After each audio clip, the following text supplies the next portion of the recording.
Hey, everybody. Welcome to the Success is a Choice podcasting network for the Talent and Strategy Show. I'm your host, Jamy Bechler, and we appreciate you watching this on YouTube, Facebook, LinkedIn, Rumble, or maybe you're listening to this on the Success is a Choice podcast network. This episode is made possible by our friends over at Affinity Recruiting and Consulting. Check out all the great things that they do to help you increase your mission or increase your bottom line. Check them out, affinitytoday.com. As always, we welcome in our special co-host, Ruston Pierce. Ruston, welcome back to the show and Merry Christmas. Good morning. Merry Christmas. Yeah, a couple days from now. I hope that you have all your Christmas shopping done. I assume that you do. Or we will by the 25th. There you go. We got 2 more days. A couple more days. And our very special guest today, John Brubaker, is joining us. John does a lot of different things. I think he's written about 27 million books. He's a speaker, consultant. He has his own clothing line, Chin Up, Chest Out clothing line. If you're watching this, you can see he's sporting one of his sweatshirts. We have a lot of gear from Chin Up, Chest Out as well. He also has Chin Up, Chest Out radio, so you can listen to that all day long. And he's written a lot of books, but he just came out with a children's book as well. But he's a high-level business consultant. There he is holding up that awesome children's book that he just came out with for the video. So John Brubaker, CoachBrew.com, welcome to the show. Good morning. Good morning, Ruston. Good morning. How are you? I'm fabulous. If I'm doing any better, I'd be twins. Well, Merry Christmas to you, Coach Brew. Merry Christmas. I raised my red Starbucks cup. It's really a solo cup, but I raised my cup to you. Well, see, I'm a little disappointed because I'm going to raise my cup, and my cup is a Chin Up, Chest Out. Look at you, just classing the place up. I love it. Yeah, so someone's got to do it. He bought the whole dish set. He has everything. He does. You got to come up with Careful, we're gonna knock on your door and sell you some Tupperware, Ruston. Well, you need some Chin Up, Chest Out red Solo cups. Good point. Well, this show is not about solo cups. It's about business. It's about improving your culture. It's about all that kind of stuff. And John Brubaker knows a little something about that. You work with a lot of people, whether it's your online program, whether it's one-on-one coaching, all different sorts of things, your books. Give us a kind of a 30,000-foot view of what you do and how you make businesses better. Yeah, I don't know what he's talking about. I don't have an online program, and I don't do one-on-one coaching. But if you're going to ad-lib, Jamie, I'd appreciate it if you got it correct. I mean, come on. I was reading off the wrong teleprompter. You are the thing. You are a hand model. You're a world-renowned hand model who used to be a waiter in some of the swankiest New York City dive bars. Yeah, you've heard like Denny's, Perkins. Yeah, classy places like that. Yes. And lounge singer. You left that out. It took 4 minutes for this to go completely off the rails. In all seriousness, thank you for the wonderful introduction, Coach Bechler. It is great to be here. I do have an online program, and I do one-on-one coaching, among many other things, as Jamie alluded to. It's great to be here. I love talking strategy, and well, you guys bring the talent today, and maybe I can add a little strategy. But it's one of my favorite things is, coaching, consulting around strategy with organizations and teams. So, I've been listening to this podcast for a while now, and I enjoy what you guys do. Well, you have a podcast yourself. It has the world's shortest podcast intro, which is nice. But I'm always stealing ideas from your podcast, always the content that you bring and the ideas and stories. I always love those. That's why your intro was so long.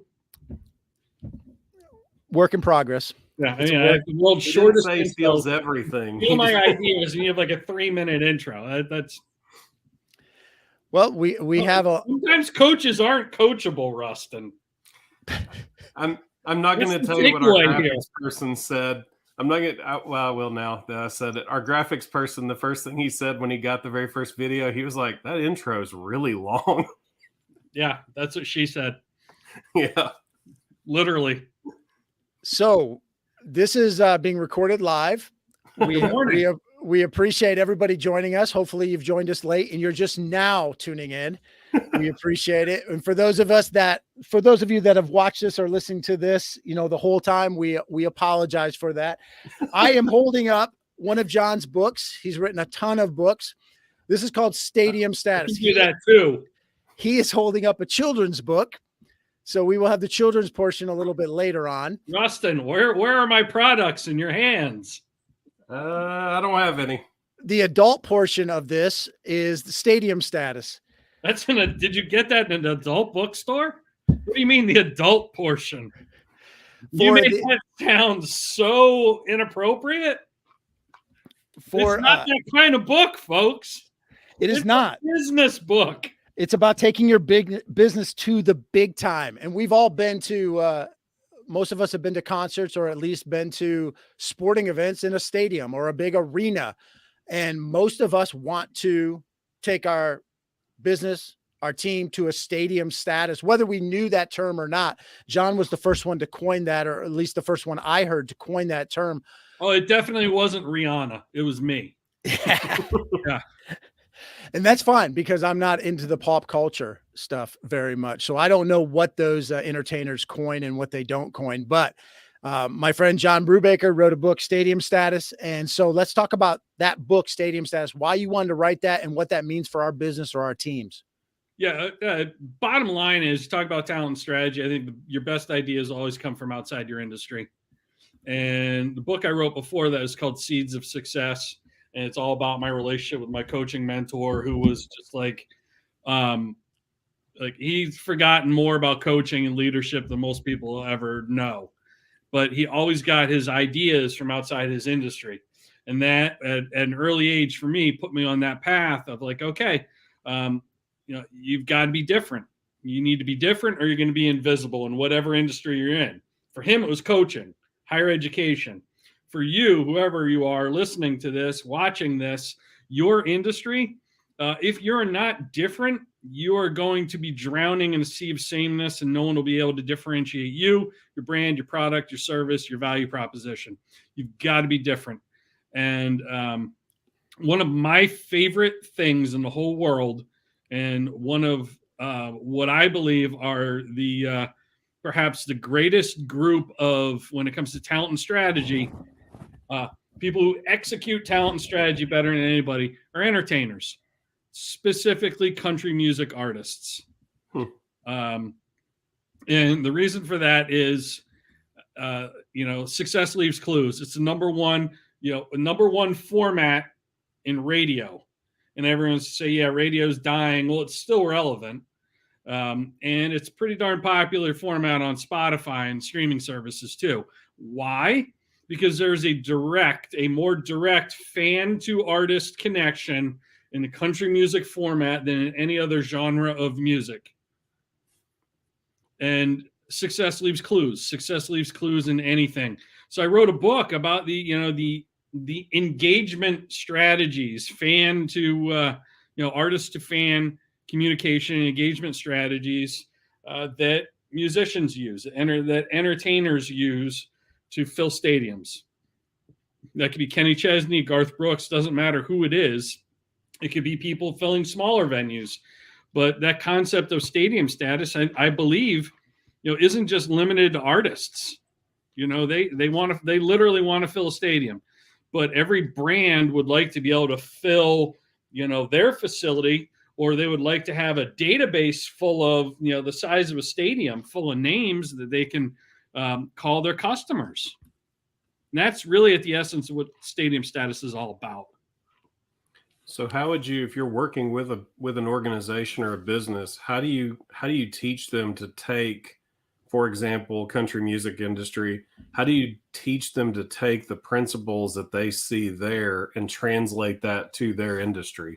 I'll give you a great example, and it comes from an artist in the country music genre who has outsold the Beatles, and every other act and every other genre of music, and that's Garth Brooks. And what Garth does, I've seen him on 2 occasions. Saw him once in Mellon Arena in Pittsburgh, which is a small venue. I saw him once in the largest concert format of its time to that date, which was in 1997 in Central Park. There are a couple million people there. And it didn't matter being in a small venue or, in that enormous setting at the very back of the park. At some point during the show, you felt like he was looking directly at you and singing to you.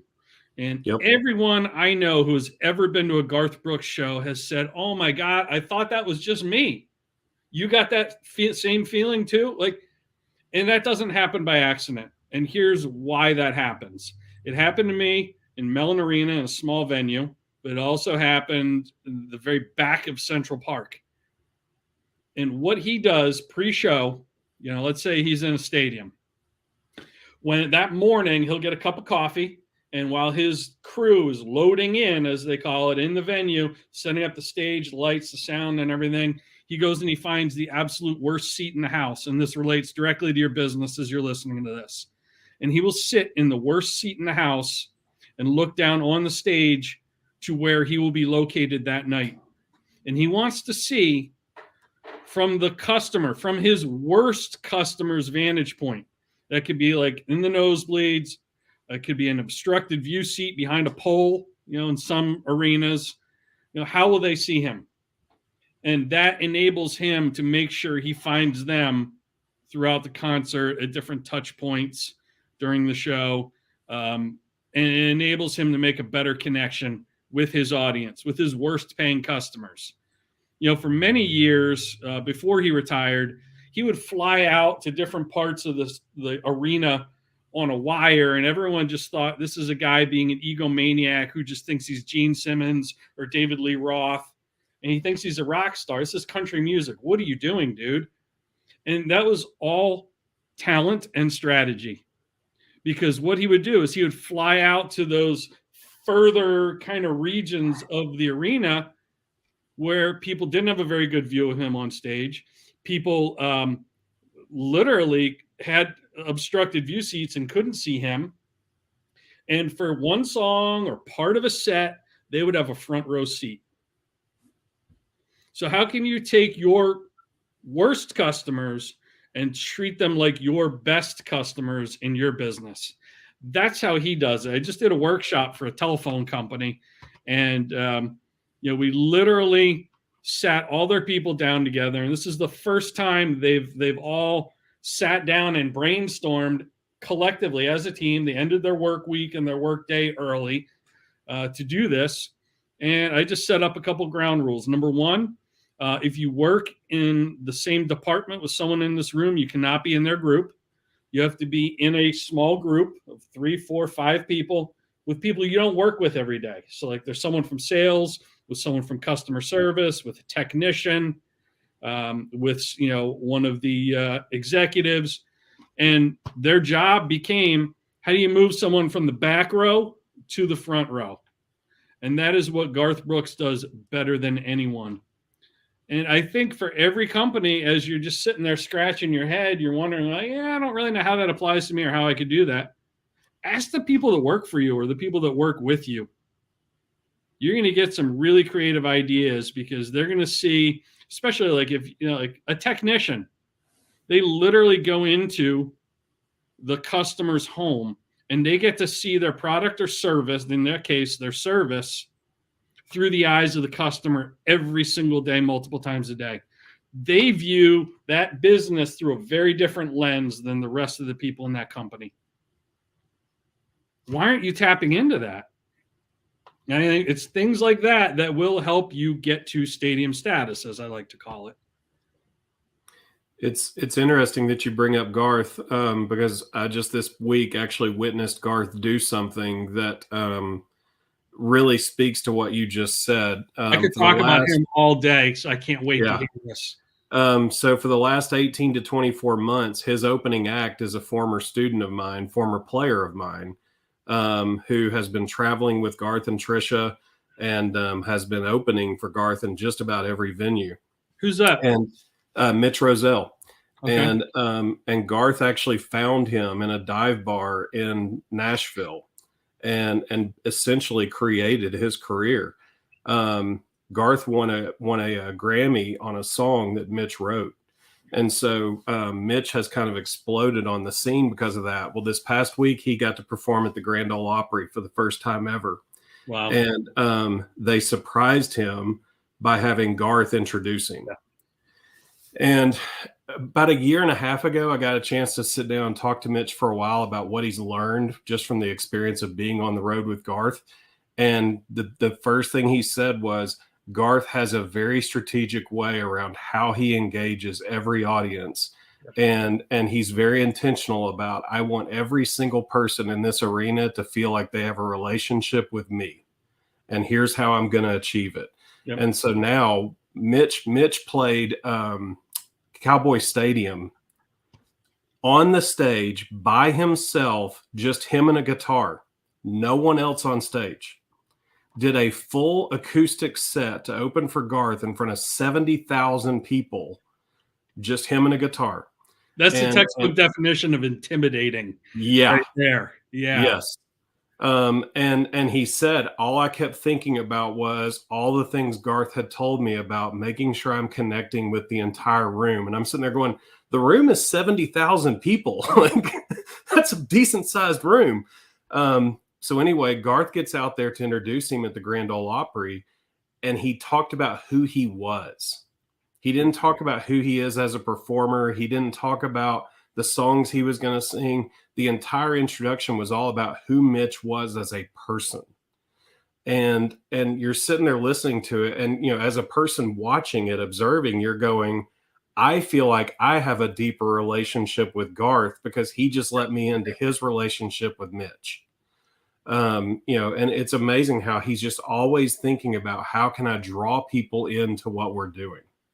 He's great. He is a CEO with incredible human relation skills is really what Garth Brooks is.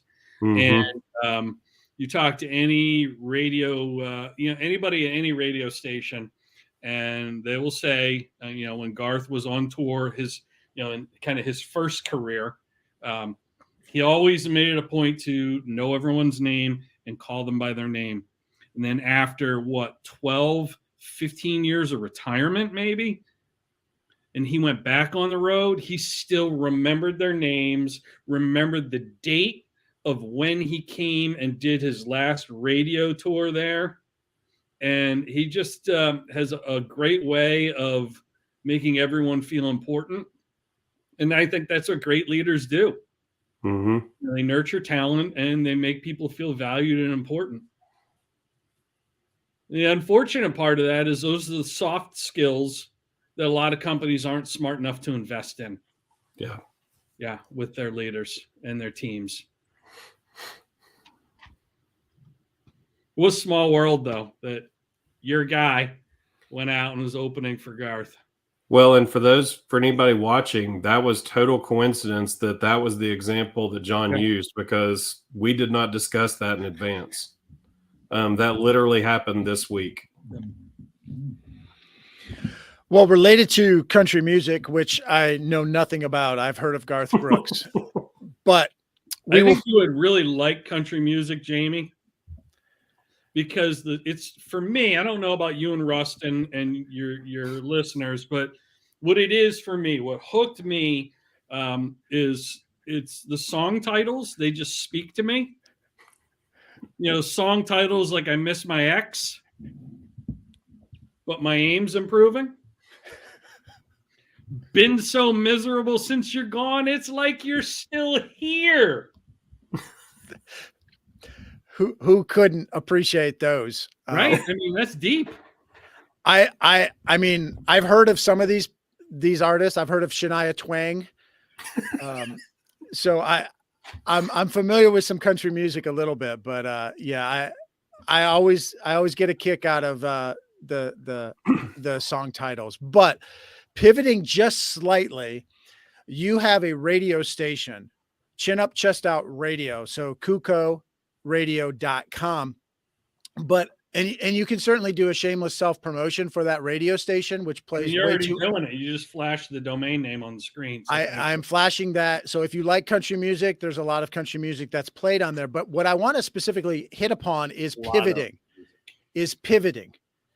Sometimes in our business, we have to pivot, or we have to adjust, or adapt, or add new things to our current list of products or services. You've started your clothing brand. You've started CUCO Radio. Talk to us a little bit about pivoting or adding to what we're already doing, things that maybe align with our mission. Yeah, I'm really glad you asked that. You know, a lot of, you know, I would call it, you call it pivoting. I call it recalibrating. You know, in my case, the year before COVID hit, you know, like when COVID hit and people were isolated and, you know, there was the lockdown, mental health really suffered across the world. And especially like with students who now all of a sudden were learning at home via Zoom, but also people working at home. The isolation, you know, like there's a reason you put people in solitary confinement. You know, that'll break somebody. Well, in a way, we had people in solitary confinement that was not good for our mental health. My mental health challenges, strangely enough, weren't during COVID. It was the year prior. You know, I had just had a series of physical injuries. I had 2 herniated discs in my neck, and just that was causing a lot of back pain and leg pain. And like, I just wasn't able to be active like I like to be. And that starts affecting your mental health when your physical health suffers. So I was kind of in a dark place. I narrowly avoided spinal fusion surgery, but thanks to my physical therapist, I was able to have basically a recovery plan, at least physically, but mentally, it took a toll. And, you know, I just, you know, I'm big on having like focus phrases and talking to yourself. And my focus phrase throughout all of that, because, you know, my therapist also told me, John, you have horrible posture. You need to keep your chin up and your chest out. Because you tend to hunch over as a result of like being an author and hunching over your computer and typing. That's kind of become your default setting. So that became my mantra: chin up, chest out. And, you know, all you can do is move forward in life. You can't change the past. So that I decided to really make a brand out of that, because I wasn't the only person that needed that advice. But what I also found was, talk about pivoting, you know, and you know this, Jamie, as a speaker and an author, you couldn't go out and do a book tour. You couldn't do a speaking tour. So you were doing everything via Zoom. And we had to pivot exactly how we delivered our services and our products and what we did. Well, this became a huge pivot for me. And the more I started talking about, you know, my mental health challenges, the more other people came out of the woodwork and just said, hey, thanks for, you know, sharing some of what you've been going through. I've been dealing with the same thing. And, you know, that was very revealing to me, that like being that vulnerable is actually a good thing. You know, we all try, and especially as an entrepreneur, you try and keep up appearances. Oh, everything's going great. Even when it isn't, you'll tell everybody everything's going great. Well, sometimes there's real value to just saying, hey, you know, it's been a struggle and here's what I've been dealing with. And, you know, there's so much negativity in the media during the pandemic. Like, that's like all you heard was, you know, doom and gloom. And yeah, we're all in a bad spot during that. But what, you know, my big pivot became was, you know, I wanted to put some positive media out there in the world. I didn't, you know, commercials make everyone feel like they need something, that they're less than if they don't have it, and they should spend money they don't have to get it, to impress people they don't know, who don't care about them, and go into debt to do it. So I'm like, I want to create a radio station that's positive, upbeat music. Some of it, yes, is country music, to your point, but it's all like hits, you know, from multiple genres, you know, from our lifetime. And there are no commercials. You know, companies can underwrite an hour and sponsor an hour of it and get it brought to you by mention at the top of the hour. But there's also no negative news.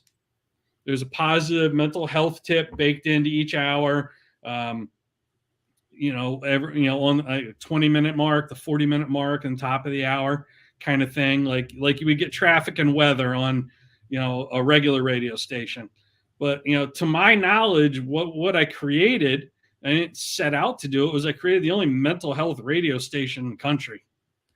It's online at CUCOradio.com, but there's also an iPhone app and an Android app for the folks who might have like a Google phone or, just aren't Apple fanboys like some of us. But I just think that you got to put more of what you want to see out into the world yourself, which is sort of how, I pivoted with my brands to give you a really, really long answer to a very short question.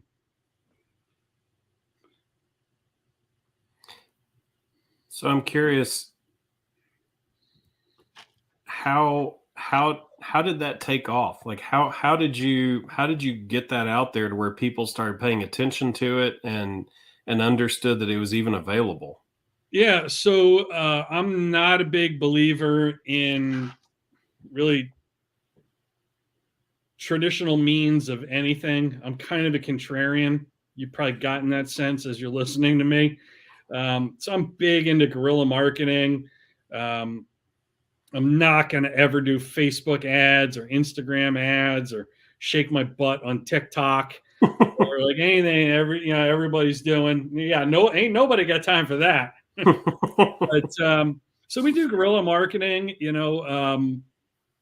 promotional cards with QR codes that will just happen to leave in various places. Social media, we do social media organically. I have a readership with my business books, and I'll make sure I share the message about the radio station with all of my readers, whether it's my e-news, my physical newsletter, or when someone buys a book, we'll put a promotional card in there about the radio station. So really just trying to spread things organically. Each of my sponsors also, either play the music in their venue, or we'll also, share those promotional cards and mailings and things with their customer base. And that's sort of how it's grown organically. We get about 10,000 downloads each month, 10,000 listeners on the app. And it's literally taken off from January 1st, 2022 to today. So it's about to have a birthday, and we just need to grow it systematically each year.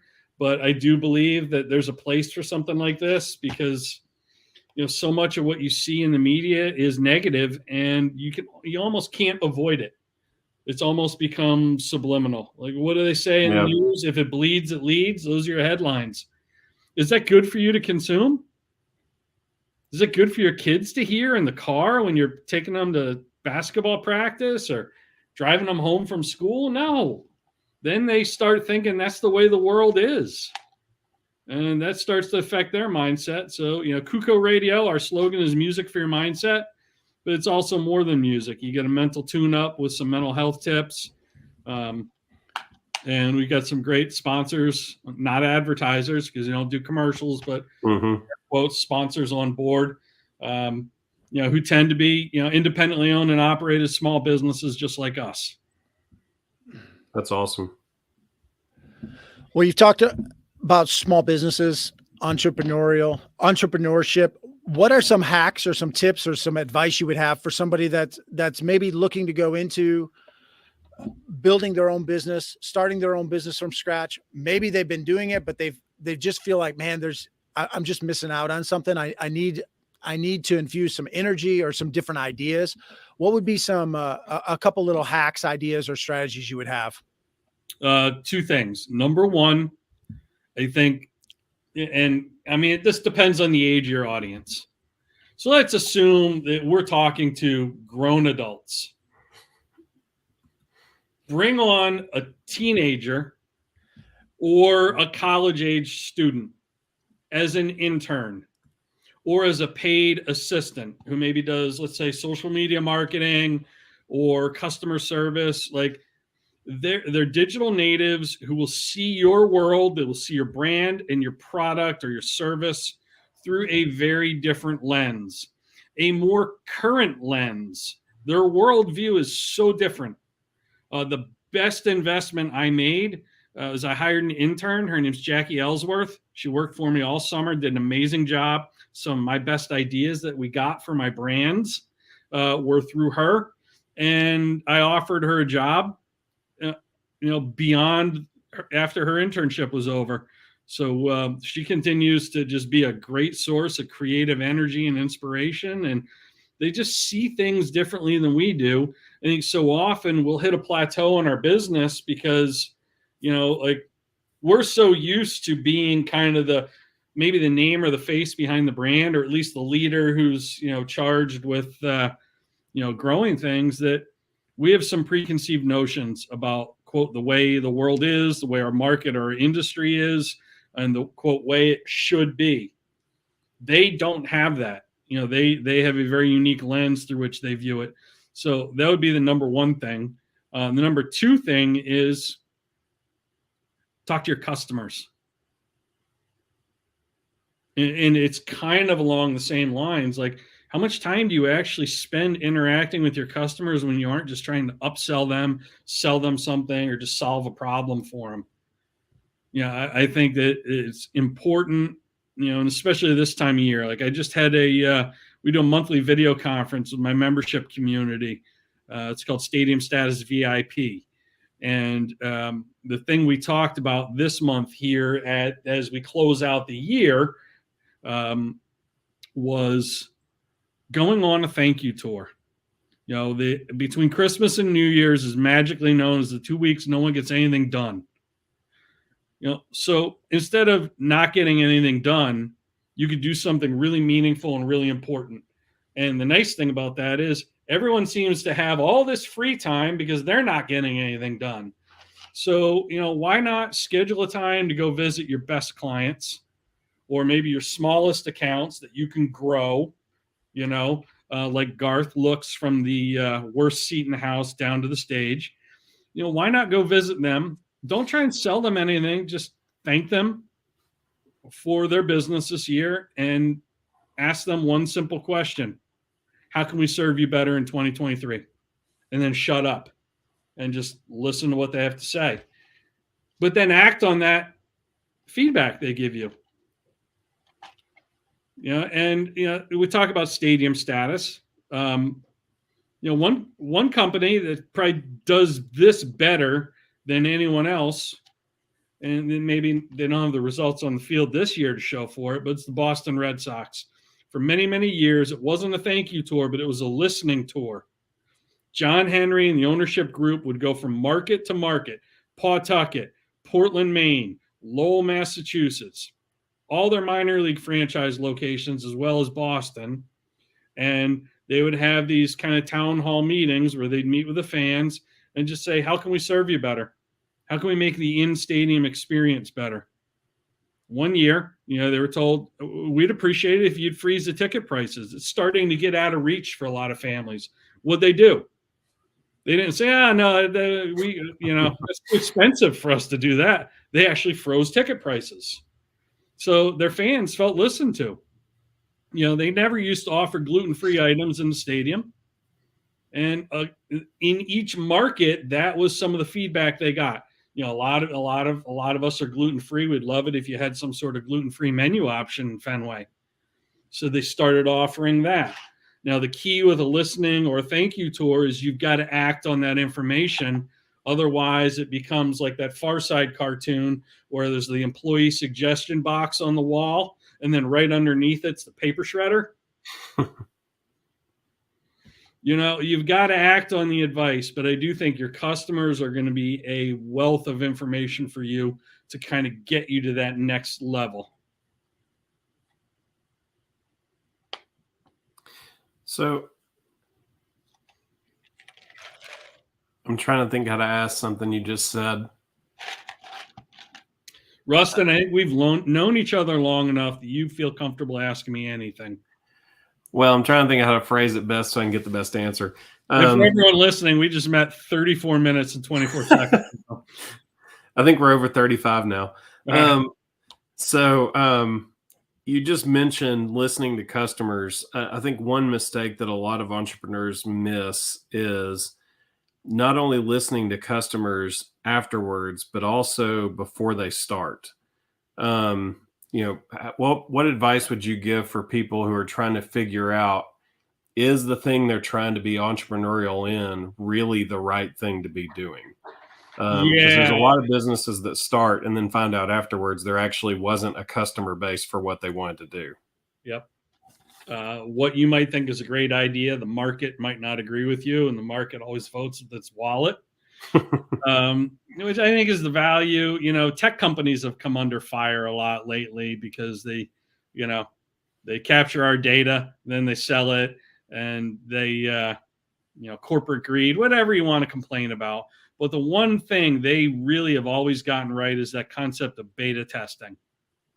Like with an app, for example, they beta test an app and, call it a focus group, call it a beta test, call it whatever you like. If you're going to think about introducing something to the market, before you go all in, test it. And I think the greatest entrepreneurs, the most successful small business owners, treat what they're doing like experiments. They'll experiment with something, and they're not afraid to quit. And, you can call it the Gary V hustle porn, all these gurus who, tell you gotta, work harder and, work 100 hours a day and you can't quit and never give up. That's BS. You need to know when to quit. If you are executing a bad idea, the best thing you can do is quit, shut it down. And what better way to know if there's going to be, if your product or service is going to flop than if you just run an experiment or like a beta test on it. So I would encourage everyone listening to start experimenting more. One of the books I wrote is called The Idea Journal. And all it was that it's just born of the fact that I try and write down 10 ideas a day. And a lot of those ideas are experiments. Do I act on every single one of them? No, I rank them at the end of the day. And at the end of the week, I'll act on the top 3 or the top 2. So that begs a question. So out of those 10 a day, so we're talking maybe, 50 to 60 a week. Yep. Because I'm assuming you take a day off here and there. Well, I am human. Yeah. Yes. What percentage of those would you say actually come to fruition? So, like a lot of it are just creative marketing ideas, different strategies that I consider implementing, whether it's to grow the radio station, the clothing brand, book sales, speaking engagements. Like, I've got a bunch of different pots on the stove, so to speak. Excuse me. One thing that, one idea I might execute, let's say with the clothing brand, might not hit with that, but I might see, okay, well, if I tweak that, this could be great for the radio station, or it could be great in another area. So like, I'll try and execute a couple of different ideas beyond like, okay, we'll try it once and see what happens. But like, 2-3 months and then decide, all right, is it growing? Is it worthwhile? Is it revenue producing? Or should I just pull the plug? But, I look at it a lot like, angel investors or, serial entrepreneurs. Well, they say like, you start 10 companies, 9 of them will flop, but that one will hit it so big, it'll make up for your other 9 losses. I kind of look at ideas the same way. Most of your ideas are probably going to fail. But the only way you can get that one really good idea is to, train and flex and exercise your idea muscle in your brain. And if you're not writing that stuff down and kind of attaching a grade to it, you probably shouldn't expect to have very many good ideas because you're not training that muscle. You're skipping leg day every day, so to speak, in your business. I have no idea if that even answered your question, but Actually, I think that was a really, really profound answer, and I hope people are really listening and applying that to what they do every day, because there actually was a ton of value in that answer, and I hope people can hear what you just said and translate it to their reality. I heard don't skip leg day. Again, Jamie's translating it to his reality. yep. Work No, those no, he work did. those glutes. Alternate reality. Work those glutes. Absolutely. We came through Thanksgiving a little while ago. We're now going into the new year. We're bombarded with messaging. You've mentioned advertising a lot. We're all this messaging is coming out. I know from personal experience that you have some major issues with some of the online marketing and some of the ways that people bombard us with messaging. I would love you to give us a few mistakes people make, maybe with the online marketing or things that you don't like, but then roll it into this is what owners of businesses or entrepreneurs could take from this. This is the lessons they could take from this. This is how maybe they could be more successful in their business, as opposed to going with the normal, just hit everybody with the typical online marketing that our inboxes or our social media gets flooded with. I'll give you a great example of how everyone in the online marketing kind of guru, self-help, sales, whatever you want to call it, space is completely full of horse manure. The other day in my inbox, I got an email, spam, from somebody saying the title of the subject of the email is the death of the info product. And this obviously was a person who was selling their digital marketing agency and what they can do for you, Mr. or Miss Business Owner. And, the way they sold it was clickbait headline, death of the info product, with a sales letter that was poorly written, by the way, minor detail. But then the way you were going to learn more about her, quote, system was by downloading, wait for it, a freaking info product, which then sold her online program. But here's my thing. These people wouldn't be doing that if it didn't work. So apparently there are business owners out there that dumb that they can't see through that. But you see that a lot. This is dead. Email's dead. The info product, like the death of this, the death of that. And to your point, Jamie, to answer your question, there's so much clutter. You are bombarded with so many messages every day online. If you want to win, you want to get ahead, you want to build real trust and relationships, I think the way to do it is actually offline. I don't want to inject politics into this conversation. So what I'm going to tell you, I'm going to preface this by saying this is very apolitical. I'm not saying I like him. I'm not saying I dislike him. I'm not saying I voted for him or I didn't vote for him. But what I'm about to tell you, I call this the Barack Obama rule. And I don't know if you remember during Obama's first term when everyone was trying to stonewall him with, when he was trying to get Obamacare passed through. And he was getting stonewalled by all the Republicans in the House and all the Republicans in the Senate. And a reporter asked him, I can't even remember what network it was, but a reporter asked him, like, how are you going to handle this? What are you going to do? They're not working with you. And he said, well, I don't need them. I have a pen and I have a phone. And what he was referring to was literally writing a letter, handwriting a letter to specific stakeholders. He's referring to picking up his phone and having an actual conversation. Not a text message on a smartphone, not a direct message on Twitter, not a Facebook post, not an email, an actual, walk over the wall, pull the phone off the wall, dial it. You can't go too far because the cord will bring you back, but picking up the phone on your desk or on your wall, and having a real one-to-one conversation with another living, breathing human. And like his politics or not, I think there's some real wisdom in that strategy because we've gotten so far away from doing either of those two things. Your inbox is overflowing with crap that real meaningful correspondence or messages or sales offers gets lost and deleted. You walk down the street, the end of your driveway, what's in your actual physical inbox, your physical mailbox? Less and less stuff by the day. It's going to stand out more. Grab your phone, grab your pen. That's what's going to move the needle for you in 2023. That's my advice. Well, I right before Thanksgiving, I purchased an online subscription to a website, a news site or whatever.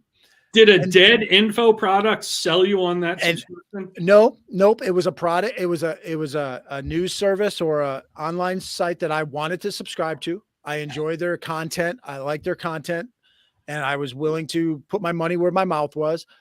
But my mistake was I did it a week before Thanksgiving, or maybe 10 days before Thanksgiving. Well, Black Friday comes, or Black Friday or Cyber Monday. I forget which it is. Giving Tuesday. Like I think Black Friday started on July 4th. Yes.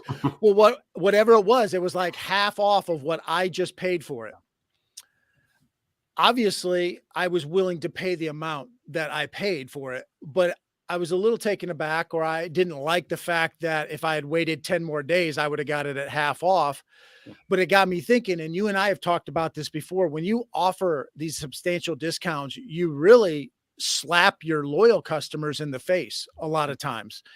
Well, I actually emailed this company and I said, listen, I'm willing, I'm not looking for a discount. I'm not looking for any of that, but I just want to let you know that when you do this says to your loyal customers that, we'll be glad to take your money, but the new customers, those are more important to us because we're going to give them an even better deal than you got. And amazingly, they let me know that if I renew my subscription next year, that they will give me the Black Friday deal. So I thought that was kind of cool. Of them. Yeah. How big of them, yeah. But not going to do anything for you now, but another year. But I was clear a year from now. But we see this a lot with, it's almost like sometimes if Ruston owns a business, the people that mean more to him are the people he doesn't even know, the new customers. We spend our time so much on trying to get new business. We spend less time on retention. Well, if we spent more time on retention, we probably would have to spend less time on acquiring new customers. You treat people right and they'll be your best advertisers. But, that's playing the long game. And instant gratification today takes too long for most people and most brands. And yeah, it is. I think the biggest mistake businesses make, especially around the holidays, is thinking their customers forgot all about 11 months of bad service. And just assuming, we'll give you a discount, give you a deal, and you'll sign up or you'll renew or and nothing tells me you don't value me. If I paid full price and a day later you're having a 97% off sale, you're having a 97% off hurricane sale because all of the ebooks in your warehouse are going to be submerged in water if you don't sell them and ship them in the next 72 hours. And you laugh. That is an actual email that a quote sales guru sent to his audience. And how dumb are people? People believed it and they bought it. Oh, the ebooks are going to be ruined. Books in the cloud that get downloaded are going to be, they're going to suffer in this flood. He doesn't have time to build an ark to put them in. He better sell them for 97% off. And this person is self-professed sales quote guru, the leading authority on sales. And his strategy that he professes to his disciples is never discount, always add value. But here's your 97% off hurricane sale because the ebooks are going to drown in my warehouse. Yeah, it's worth this product you're getting is worth this, even though That's you the world paid we're living in right now. 97% less than what it's worth. Yeah. It's like my baseball card collection. What it was worth compared to what I was able to sell it at. Well, let's finish up. Give us some takeaways or some things to propel all of our listeners out into the Christmas season, the 2023, the new year. Ruston, let's start with you. Some takeaways or some parting words of wisdom.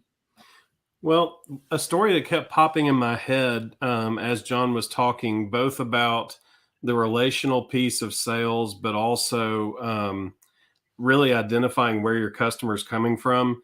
Dan Cathy tells a story all the time about when he was really evaluating the next season of Chick-fil-A and where Chick-fil-A was going to go. That one of the things that kept coming back to him was they profess second mile service, that they want to have this above and beyond service experience. But how in the world do you create that when over half of your employees are teenagers? And he talked about how they were trying to figure out how in the world do we teach teenagers to engage in a customer service and sales perspective, because they're right there at the counter with individuals who maybe they don't want to engage with. And so one of the things they created in their training program is every employee of Chick-fil-A is allowed to give away three free meals a day.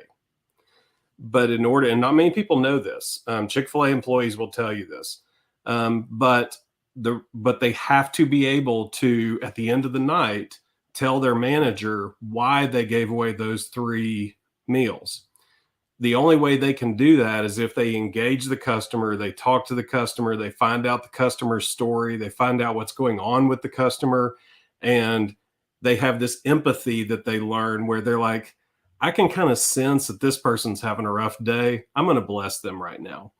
And so in one training, they essentially that they created, they essentially found a way to get a massive force of teenagers to live out their mission in a sales and customer experience, relational, I've got a pen, I've got a phone, type of way where they can literally engage the people across the counter from them and not just view them as one more transaction. I love that. That is, yeah. I love that too. Teenagers are so hard to reach, and like, no, they need to be coached. They need to be trained. They care just as much as anyone else. Like so many people complain about kids today. Kids today have a better BS meter than most adults you'll ever meet. Oh, yeah. They just relate to people a little differently than we do because they're digital natives, most of them. Well, John, give us some nuggets we can take away, some Chick-fil-A nuggets. First of all, my favorite thing at Chick-fil-A is the ice. That Chick-fil-A ice is like no other. The best $100 I spent on my business this year, I bought a little ice maker for my office that makes that Chick-fil-A ice, Ruston. It's awesome. So I think everyone should go buy one of those ice makers. I don't know the brand name, so I don't get an affiliate commission or anything like that. I'm kidding. Don't go buy one.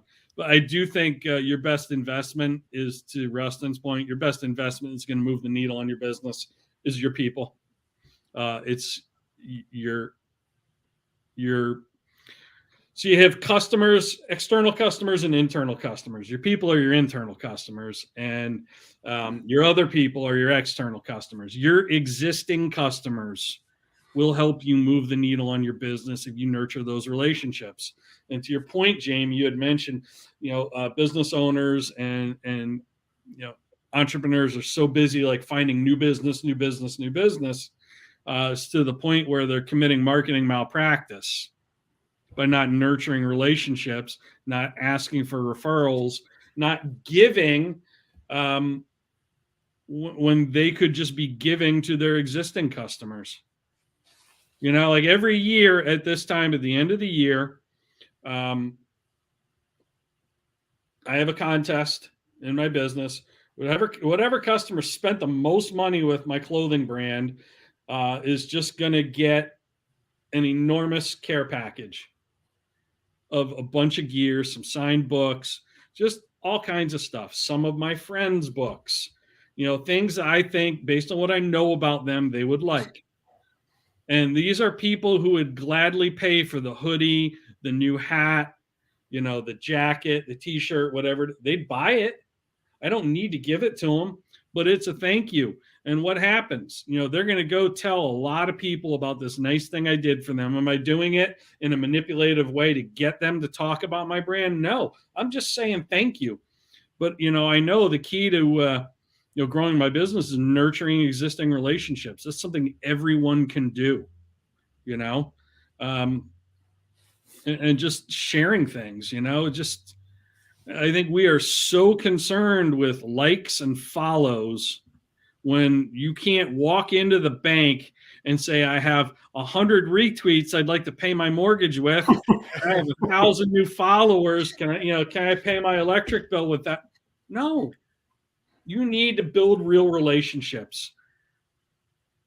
And you do that through your existing customers. You do that through your internal customers, your people. Well, we appreciate John Brubaker. Follow him at Coach Brew on the Twitter machine, or check out the website, coachbrew.com. You can find all of his books there, including his children's book. I got it for my son about Rudy the kangaroo. So definitely go check that out at coachbrew.com.